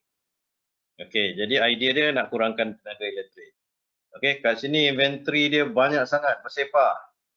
Okay, dekat sini terlalu banyak sangat excess movement. Contoh ni excess movement. Okay, kemudian yield hanya 50%. Okay, ini antara isu-isu okay, yang dihadapi. Okay, jadi kita ambil satu contoh. Dekat sini adalah excess movement. Ini senarai ataupun idea bank. Okay, yang ada iaitu company ni dia ada excess movement of dia punya produk lah. Okay, jadi dekat sini kajian evaluate dia adalah kita nak tahu apakah jenis kategori. Okay, so kategori yang biasa digunakan 4M iaitu man, method, material dan juga machine. Okay, jadi apakah penyebab movement terlalu banyak? Okay, yang pertama dia adalah kategori method. Yang kedua adalah kategori infrastructure ataupun machine lah. Okay, jadi daripada kategori ni, kenapa kita nak identify cost kategori terlebih dahulu? Okay, reason dia, reason kenapa kita nak identify cost kategori ialah kita nak identify apakah tools yang bersesuaian. Tools yang bersesuaian. Jadi kalau katakan tadi adalah method, okay, ataupun infrastructure. Masalah dia adalah berkaitan infrastructure. Okay, excessive movement tak ada kena-mena lah dengan TPM mungkin. Tetapi dia mungkin berkaitan dengan plant facilities layout. Okay, plant facility layout ni, okay, di mana kalau kita nak kurangkan movement, okay, mungkin kita nak kena study layout kita. Macam mana nak dekatkan proses, macam mana proses nak mengangkat. Jadi contoh dekat sini kita ada juga tadi why this, satu adalah infrastructure, satu lagi adalah method. Dan juga teknik menghantar, teknik menyimpan barang. Jadi dekat situ kita mungkin perlu improve kita punya plant facilities layout. Okay, jadi ada tools lah yang bersesuaian. So bila tools ni ada cellular layout. Okay, so contohnya dekat sini kita dah boleh buat U-shape. Contohnya kalau dulu proses dia panjang pasal dia jauh, dia straight. Okay, yang ni daripada point A nak pergi point B, jauh. Okay, jadi kalau kita re-layout balik, point A nak pergi ke point B, okay, lebih dekat lagi lah ataupun lebih ringkas lagi. Jadi A nak balik ke B pun dekat dan proses akan gunakan konsep U-shape ataupun cellular layout shape. Okay, jadi dekat sini bila kita nak evaluate proses untuk kita nak select ni tadi, jadi kita nak kena evaluate, yang pertamanya kita nak kena evaluate dari segi tools yang ada. So tools yang ada, contohnya kita gunakan spaghetti diagram, kita boleh gunakan 5S untuk nak dekatkan kita punya proses. Okay, jadi dekat sini komiti lah, komiti dia nak kena duduk bincang. Okay, so nak kena duduk bincang. Okay, kalau isu ni dia kategori apa? Kategori cost common ke special? Okay, so dia kategori why apa? Okay, so contohnya dia adalah kategori method, ataupun dia kategori infrastructure, ataupun dia ada kategori people, human resource, ataupun kategori input dan juga interaction. Okay, kenapa kita nak tahu kategori ini? Ialah untuk nak mengenal pasti apakah tools-tools ataupun teknik-teknik yang kita boleh jalankan semasa nak jalankan projek. Okay, jadi sebenarnya yang ini adalah persediaan awal. Jadi kita dah tahu tools nak pakai 5S, kita tahu nak buat spaghetti diagram. Jadi nanti bila kita buat projek Kaizen event, kita terus je lah bagi tahu dekat kita punya staff, okay, kita nak lukis spaghetti diagram. Jadi panggil workshop, buat Kaizen event, lukis spaghetti diagram. Lepas lukis spaghetti diagram, memang macam ni macam makan mie goreng dah. Okay, ataupun spaghetti bolognese. Okay, jadi tim nanti bila nak buat projek, kita dah ada direction, kita dah ada jalan lah, okay, on how to implement the project. Alright, so ini kita kategorikan kepada tools and teknik. Okay, jadi saya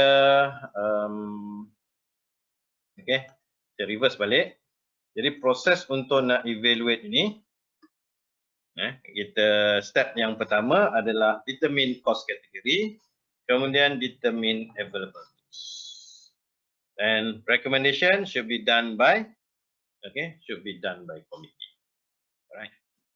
Okay, and then further evaluation, on the final part untuk selection lah. Okay, iaitu action to select. Okay, so far saya recommend teknik simple additive weighing. Simple additive weighing.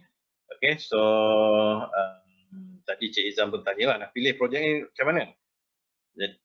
Sebenarnya ada 3 kriteria yang besar. Okay, 3 kriteria yang besar.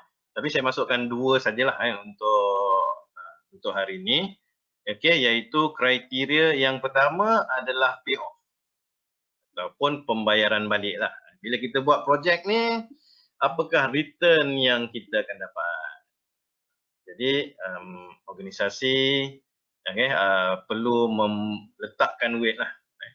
Company ni dah kaya sangat, mungkin dia kata buat projek tak apa, tak ada revenue pun tak apa. Jadi dia kata potential weight untuk pemilihan projek ni adalah 10% saja untuk revenue. Pasal dia dah kaya juga, dia kata cost benefit 10% ni. Pasal ni lebih kepada nak develop culture untuk orang buat improvement, tak apa. Tak banyak benefit pun tak apa, just buat aja. Okay, tetapi dia dapat improve culture. Tapi culture ni sebenarnya ada kategori yang ketiga, saya panggil dia strategic fit. Okay, jadi saya summarizekan, biasanya kategori yang besar adalah kita kategorikan sebagai payoff, okay, ataupun return daripada projek.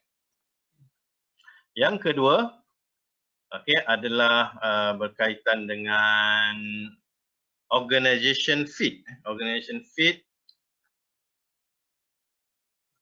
iaitu kebolehan untuk kita nak solve isu tersebut ataupun kebolehan untuk kita nak jalankan projek tersebut. Okey, dan yang ketiga adalah berkaitan dengan strategi. Strategi fit, organization strategy. Okey, boleh menarik pelabur luar. Tapi saya tak masukkan dekat sini lah. Cuma saya masukkan 2 kategori besar dekat sini, iaitu return, payoff criteria, dan juga organization fit criteria. Okey, Jadi untuk organisation, start dengan payoff criteria dulu lah. So untuk payoff criteria, kita boleh gunakan apa dipanggil sebagai revenue potential. Iaitu bila kita buat tadi, kita boleh tambah pendapatan syarikat. Contoh, kita tambah mesin pembungkusan. Sebelum ni Mak Kia hanya boleh buat 500 bungkus buat manual. Tapi bila masuk mesin automatik, dia boleh buat 1000. So bila buat 1000, order dia boleh ambil banyak lagi. Okay, dan dekat situ projek tadi adalah menambah pendapatan sesebuah syarikat. Okay, dan katakan company ni penting sangat lah, nak letakkan dia sebagai weight dia penting sangat, dia mungkin boleh letak ni sebagai 50%. Ini kriteria pemilihan sebenarnya. Yang persen-persen ni semua adalah kriteria pemilihan. Terpulang dekat komiti nak set berapa. Okay, jadi bila dia rasa revenue tu penting, dia letak tinggi lah, tapi maksimum 100%. Maksimum 100%. Okay, jadi dia boleh isi ni, nanti saya akan tunjukkan saya punya Excel format untuk pemilihan projek. Okay, jadi daripada situ nanti kita boleh pilih lah mana skor tertinggi. Okay, yang kedua, cost benefit. Cost benefit ni contohnya ialah cost saving lah. So bila kita buat, kita dapat mengurangkan bahan. Kita buat ni contohnya bila kita letak mesin pembungkusan, jadi kita dapat mengurangkan pembaziran pembelian beg plastik contohnya. Pasal dia dah bungkus cantik, dah tak perlu pakai beg plastik. Okay, jadi itu kita panggil sebagai cost benefit. Alright. Kemudian kalau ada KPI yang berkaitan, kita boleh letak sebagai kriteria yang ketiga. Right, ini adalah untuk payoff. Untuk organization fit, ease of implementation, mudah untuk dilaksanakan. Yang ni reason dia ialah kadang-kadang kita ada projek nak dibuat, tetapi kita tak ada kepakaran. Kita tak ada kepakaran, kita tak ada team, staff kita tak competence. Okay, yang ni kita masukkan under kategori organization fit. Okay, kemudian nak buat pun dia susah. Jadi kita mungkin letak skor yang lebih rendah lah di sini. Dan projek ni mungkin mengambil masa yang lama. Biasanya kalau projek klien-klien saya yang dengan MPC, saya akan letak ni kriteria ni tinggi sikit. Pasal MPC ni biasanya kalau bagi projek, dia bagi timeline. Biasanya dia minta 6 bulan siapkan projek. Jadi saya letak dekat sini 40%. Projek ni mesti projek yang pendek. Kalau projek yang panjang, saya kata masuk tabung je lah dulu. Because later nak bagi tahu atau nak present dekat MPC, takut projek itu tak siap. Jadi saya letakkan dia punya selection criteria tinggi pada duration.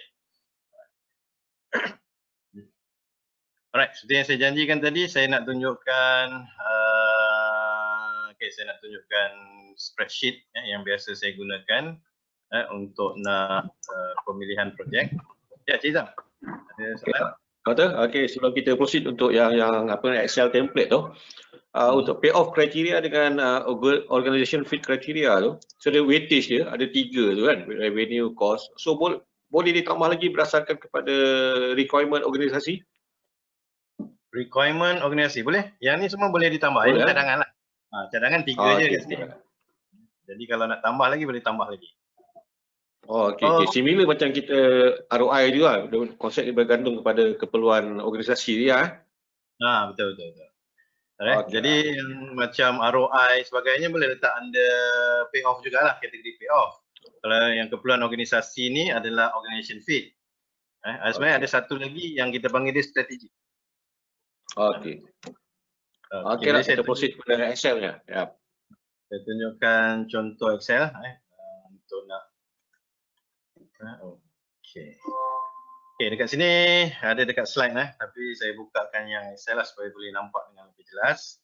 Okay, contoh-contoh tabung, contoh-contoh untuk nak buat prioritization dan sebagainya. Okey, Excel ni keluar ke Izam ataupun masih lagi PowerPoint? Sorry Izam, keluar nampak? Okey, audience view dia nampak Excel sheet. Okey. Alright. Okey, nampak semua tu. So, dekat sini, pertamanya saya nak tunjukkan senarai. Saya nak tunjukkan senarai terlebih dahulu. Okey, so bila dah masuk dalam tabung, organisasi boleh listkan dia. Okey, so dia senaraikan benda ni. Okey, katakan dalam senarai ni ada 11, tapi sebelum ni suggestion mungkin ada 2 3. Okey, jadi saya punya cadangan sebelum masukkan dalam senarai, before kita masuk dalam senarai ni, kita ada buat proses evaluation terlebih dahulu lah. Mungkin ada 3-4 idea daripada orang yang sama.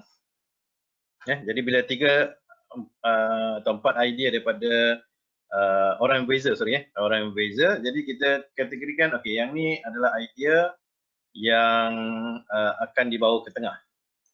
Daripada banyak-banyak tadi, kita akan bawa ke tengah yang pertama ni lah.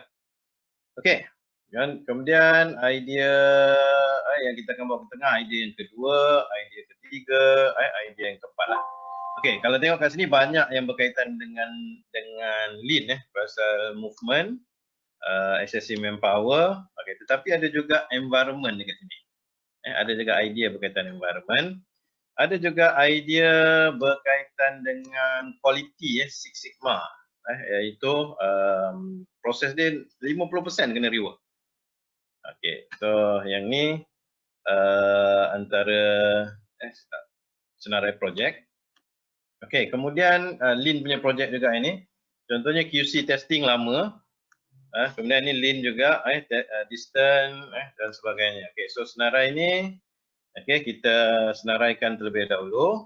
Kemudian komiti akan membuat sikit cost kategori lah. Okey, type of issue dulu. Issue ni special cost ke common cost? Okey, so common cost ni maksudnya benda ni dah berpanjangan dah. Access movement ni dah daripada company ni start. Kalau company Mak Kia ni kalau dah start 5 tahun, so 5 tahun lah memang accessible movement, bawa beg beras, angkut daripada 10 beg kepada 20 beg, makin besar kan, sampai 50 beg. Jadi benda ni common. Okey, tetapi ada juga case yang kita panggil dia sebagai special. Okey, special ni kadang-kadang bila order terlalu banyak, okey, so ada delay dalam proses nak memasak. Okey, yang ni kadang-kadang. Jadi tujuan dia ialah kita nak tahu masalah ni adalah masalah yang kerap, isu yang kerap ataupun yang kadang-kadang. Kalau P. Ramlee panggil kadang-kadang. Alright. Kemudian cost kategori Y, method ataupun infra. Okay, jadi dekat sini organisasi boleh identify berkaitan dengan tools, teknik yang available lah, if they know. Jadi komiti boleh discuss tool teknik yang available. So dalam case ni boleh buat spaghetti diagram dan juga plan layout. Alright, jadi tim tahu tak nak buat spaghetti? So kalau tak tahu, komiti pergi belajar jap. Kemudian bila nak buat projek, panggil tim, okay, so saya dah tahu dah nak buat spaghetti macam mana. Jadi kita pun jalankan kita punya projek. Right? Kemudian yang ni dipanggil sebagai table untuk kriteria untuk selection. Okey, saya biarkan kosong dekat strategik ni tadi. Strategik ni adalah compliant to legal, ability to give management support. Sebenarnya boleh add in lah dekat sini. Ada selection kita boleh masukkan je kat sini. Kalau kita nak tambah compliant to legal, kita nak add in. Kita nak add in all these criteria macam Cik Izam tanya tadi, kita just boleh add in. Okay, dan kita boleh letak weight, kita kena ensure lah all this weight is 100%. Okay, pasal dia depend on, ada projek yang memang saya purposely letak duration ni tinggi.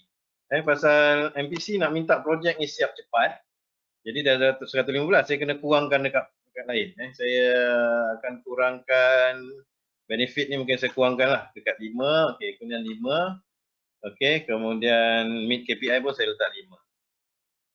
Okey, jadi dekat sini saya punya penting ni janji projek siap.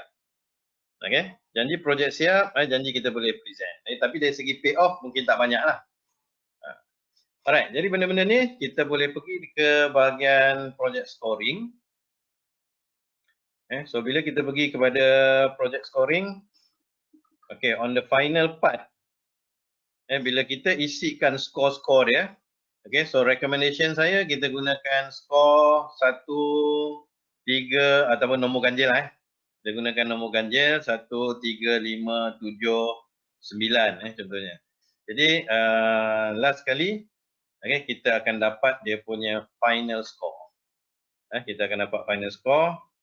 Okay, so contoh dekat sini selection criteria, okay, kita akan nampak dia punya ranking lah ataupun project score dekat sini. Okay, so daripada score sini based on ranking yang kita letak tadi, project untuk distance closing dosing akan terpilih. Okay, kerana dia antara kategori top 3 lah. Top 3. Okay, dulu ada orang komen kenapa Dok tak masukkan dekat ujung je skor. Okay, jadi sebab tu saya ada juga form yang saya dah letakkan terus untuk prioritization, ada skor dia dekat tepi terus. Okay, skor dia dekat sini terus. Okay, jadi yang ni kita boleh nampak terus prioritization score. Okay, yang ni contohnya kita boleh tengok. Okay, yang mana skor tertinggi akan terpilih sebagai projek. Katakan kami nakkan 4 projek je. Okay, jadi skor yang paling tinggi dekat sini adalah skor 6.3. Okay, so 6.3 projek untuk proses timbang dan bungkus. Okay, akan dibuat proses penambahbaikan.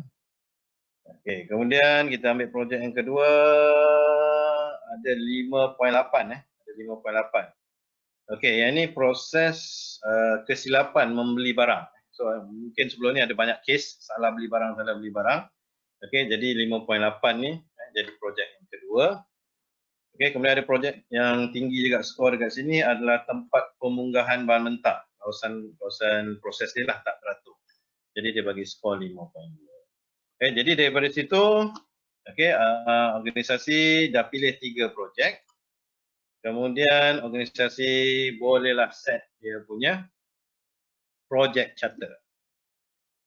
Project charter ni adalah satu perjanjian lah dengan management. Okay, di mana dalam project charter ni kita akan letakkan dia punya goal.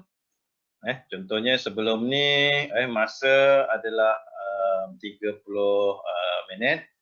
Okay, so target nak kurangkan 7 minit. So bila nak kurang 7 minit, ada penambahbaikan lah, iaitu almost 22%, 27% improvement lah ataupun penambahbaikan 73%.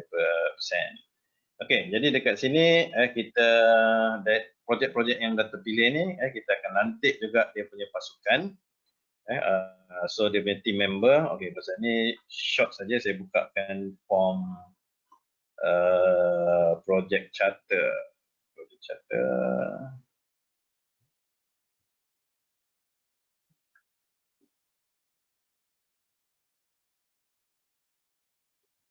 Okay, form ni ada dekat tempat lain, jadi tak apa, saya just fokuskan dekat sini lah.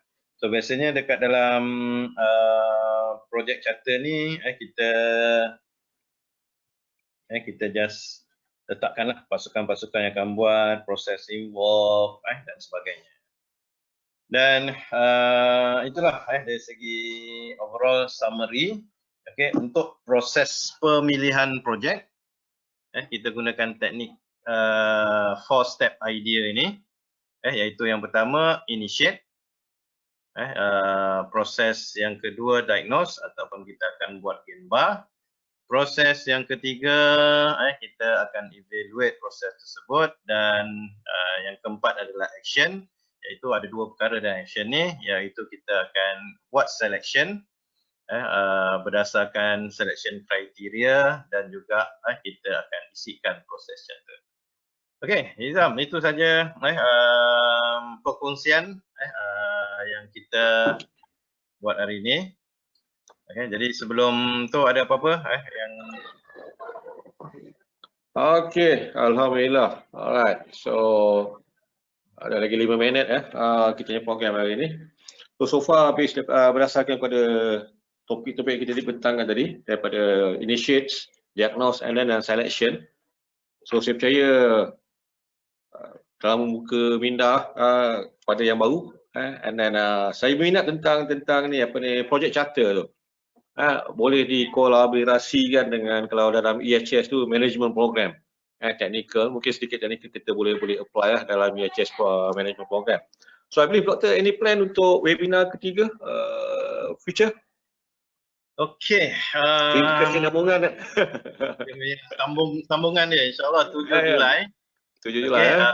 Projek charter dah dibuat. Okay, jadi bila projek charter dah dibuat, kita nak jalankan projek pula lah. Okay, jadi kita akan kongsikan yang common method yang biasa digunakan iaitu teknik DMAIC lah. DMAIC. Oh, DMAIC Okey lah. DMAIC iaitu define, kemudian measure, analyze, improve dan juga control. Tapi saya akan sharekan jugalah, saya buat comparison dengan teknik-teknik yang lain seperti 8D, teknik 5W, teknik dipanggil sebagai 5Y dan sebagainya lah. Okey, ada juga trade untuk benchmarking trade, jadi saya akan kongsikan jugalah sedikit perbezaan, tetapi main dia adalah DMAIC. Oh, DMAIC okey. Jadi itu 7 Julai, 2 jam juga.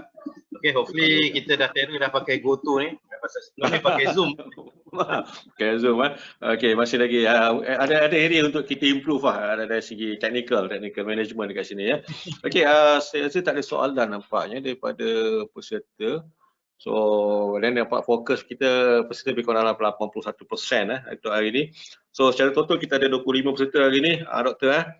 So, terima kasih kepada semua peserta yang terlibat, kepada MPC sebagai organizer. So, peserta kita ada Encik Rashid Omar, Encik Airul Fauzi, Encik Rashid Kancil, Muhas Lizawati, Nurul Diana, Encik Zali Hashim, Edi Herman, Encik Ahmad Zafri, Ani Mawar, Boniface Jaram, Muhammad Rushaidi, Roslan, Encik Roslan, Tony Jemba, Aini Yuhaidi, Nur Fatin, Nurul Hasila, Rosmaiza, Encik Wan Azro, Burhanuddin, Muhammad Khairil Anwar, Surusinda, Muhammad Amirul Ashraf, Cik Zuzana terpaksa keluar dia ada meeting katanya, dan juga Zari Suraya. So terima kasih kepada semua. InsyaAllah kita akan jumpa lagi dalam webinar ketiga kita yang dijadualkan pada 7 hari bulan Julai.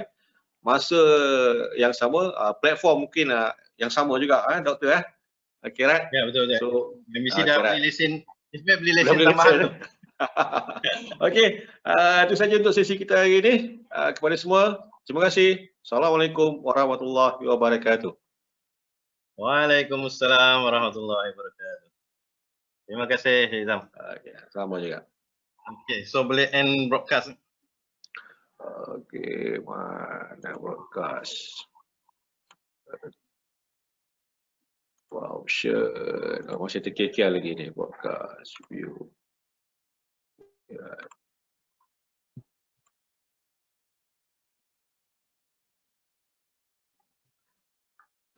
Dashboard.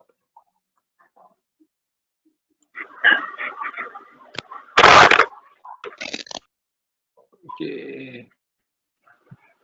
Mana broadcastnya option file? File options. Aku boleh exit leave webinar je. Ya. Dia cari button tadi, end broadcast tadi.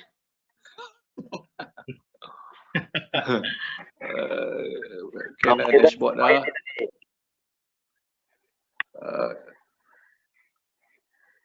Tak jumpa pula dia.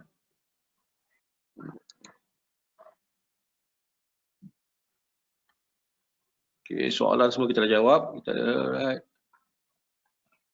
Post dashboard attendees. Okay. Tak jumpa Adli mananya broadcast button.